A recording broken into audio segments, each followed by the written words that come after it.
Hey guys, how's it going? Happy Martin Luther King Day. Just checking in really quick to talk about a question that I get often as a real estate advisor here in the Ojai Valley. A lot of people always ask me, so hey, if the house is listed for 550, what is the lowest we can get it for? Do you think we can get it for 5? Do you think we can get it for 490? Do you think we can get it for 525? They're like, what do you think we can get it for? And quite honestly, in real estate, you really want to start with your highest and best offer, and you want to try to get your first offer inked if possible. If possible, you would like to get zero counter offers and get your first offer accepted and get the ball rolling into escrow.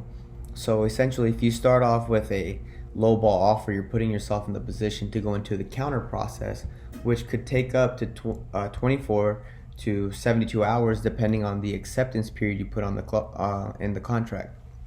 So during the counter process, you may lose time and somebody may come in behind you, have all the verbal conversations over the phone with the agent, make the right offer, and take the house from your hands.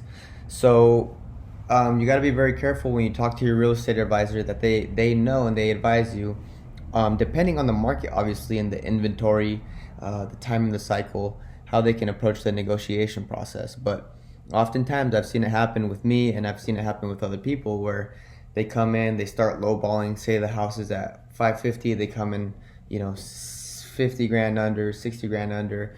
And yeah, the seller will sometimes entertain those offers and they'll start the counter process back and forth. But like I said, someone who is ready and who likes the house and wants it just as much, if not more, will come in with an agent who will have the conversation and say, hey, what will it really take for us to get a deal together? And they'll really come up with all the clauses that they want and the price, and if it makes sense for their client, they'll make the offer and steal it right from under your hands while you're playing the low ball game, trying to save a couple of $1,000s on this $500,000 sale. So when you're thinking about buying a house, make sure you consult with your real estate agent and you talk to him about his strategies of negotiation. How does he like to go about it? What does he think they can do in the market today? Because obviously sometimes it's more of a seller's market than a buyer's market. Sometimes it's more of a buyer's market than a seller's. So it all depends on the condition of the market, but it's always good to keep in mind that it's good to start with your highest and best offer, work with an agent who can have a real conversation with the other party and say, hey, what will it really take for us to put this deal together?